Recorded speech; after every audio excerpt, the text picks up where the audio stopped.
Hey YouTube, what is up? It's CS back here with another installment, and here are my picks for UFC 131, Dos Santos versus Carwin. Alright guys, it's me back, of course, with my picks for UFC 131. What do you guys think of this card, and most notably, what do you think about this main event? Do you like it better than the initial main event between Brock Lesnar and Junior Dos Santos? Or do you like Brock Lesnar's replacement better in this match against Junior Dos Santos? Like, I personally like Junior Dos Santos facing Shane Carwin more due to the fact that I think Shane Carwin's a better opponent than Brock Lesnar. That's just my opinion. I just think that, standing up, Brock Lesnar takes an L against either guy. I think it was quite clear in the Shane Carwin fight against Lesnar. Of course, Shane Carwin lost that fight in the second round, but if he fought correctly in the first round, he would have beat Brock Lesnar. I think that first round is pretty exemplary of that. Once he had Brock Lesnar down, he wasn't punching Brock Lesnar the way you're supposed to, which is on the head. He was kind of punching him somewhere on the shoulder, which was retarded. And he gassed himself doing that. And then, of course, Brock Lesnar won with the arm triangle in round two.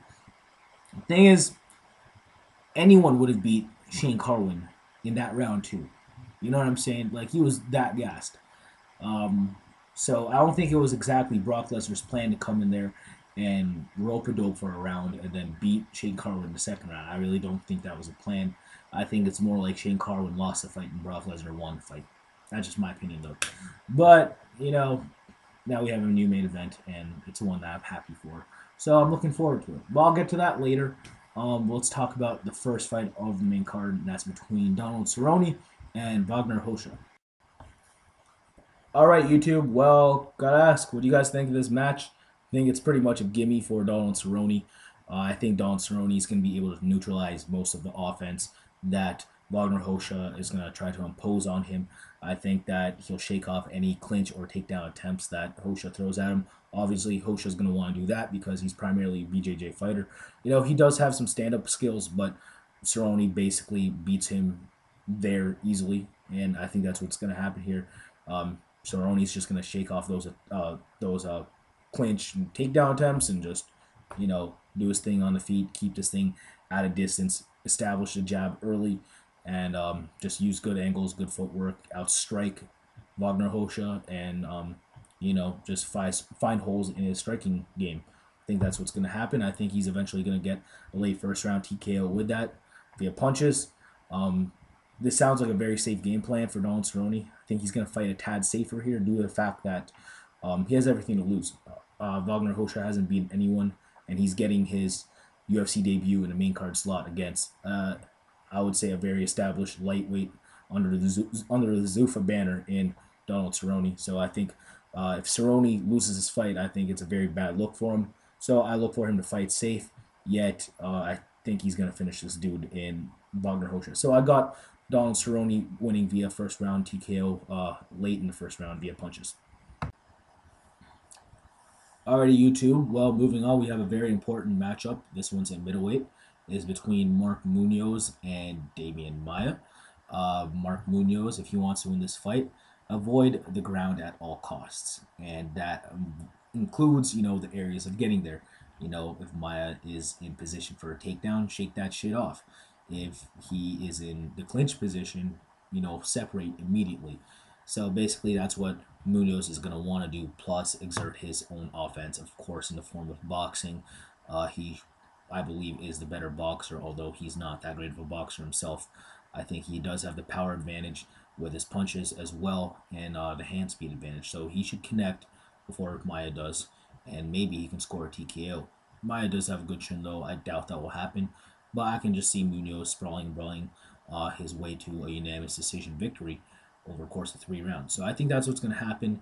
I just think that if Maia wins, it's because Munoz obliges into Maia's game plan. I don't see that happening. I think Munoz is just going to sprawl and brawl, shake the clinch off, and takedowns off that Maia throws.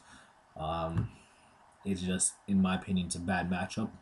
But like I said, if Munoz fights the way Maia wants him to, like an idiot, he definitely loses this fight. But I see him winning via UD over the course of 3 rounds, 30-27, using his Division One background and his punching power to do so. So please, Mark Munoz, you're one of my favorite fighters. I hope you do this and not picking you because you're one of my favorite fighters. I actually think you're going to win this fight. So I think Mark Munoz via unanimous decision is in the right. All right, folks. Now moving on, we have a heavyweight bout between Jan Olav Einamo and Dave Herman. Okay, Einamo, I know he was slated to fight Shane Carwin. He should be a game opponent then, but I can't pick him. Not on that 5 year hiatus. Dave Herman has been relatively, active. And although on paper it looks like Inamo might be better everywhere, he definitely has a grappling edge. He might have the striking edge, obviously working with Golden Glory and stuff.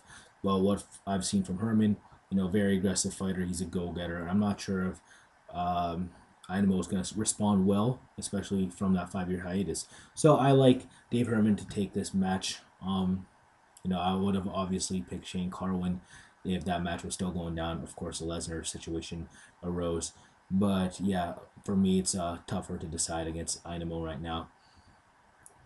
It's just the guy hasn't fought in forever. It's very hard for me to pick him. Like in MMA years, that's a long time. So what can I say? Gotta go with Dave Herman. I'm gonna say a first round TKO via punches. Alrighty, folks, moving on. We got a featherweight matchup. This one is between Kenny Florian and Diego Nunez. Of course, Kenny Florian is moving down from 155 to 145. I do like to move because at 145, there's not many explosive wrestlers with submission defense because the story has been the same with Kenny Florian. Those are the kind of people he loses to, and BJ Penn, of course. But, Kenny Florian, if he doesn't face an explosive wrestler with submission defense, chances are he wins. So, it's not like Diego Nunez has that criteria. So I like Kenny Florian's chances a lot here. I think that if he maintains this standing, I think there's no chance for Diego Nunez to knock Kenny Florian out or dictate the pace of this match at all. So I do like Kenny Florian to outstrike Diego Nunez. I think that he's just going to use better angles, be quicker to punch, and be more aggressive. And I think it's going to look good on the judges' scorecards and result in a 30-27 win for Kenny Florian. I just can't see Nunez, dictating the pace of this fight anywhere, or getting a submission or getting a knockout. I just can't see it happening. So I gotta go with Florian via unanimous decision. Just as long as he cuts to 145 accordingly, I think he should be fine. All right, YouTube, now moving on. We got a bout between Junior Dos Santos and Shane Carwin. Of course, this makes up the main event. So what do you guys think? Who do you got, Shane Carwin or Junior Dos Santos? I myself have Junior Dos Santos. I think that his cardio and technical boxing will ultimately determine who wins this fight. And, of course, that's going to be him. So I just think that Shane Carwin, I don't like his gas tank, and I can't see him finishing Junior Dos Santos in round one. It's not like Junior Dos Santos has dropped to round one in UFC either. So what can I say?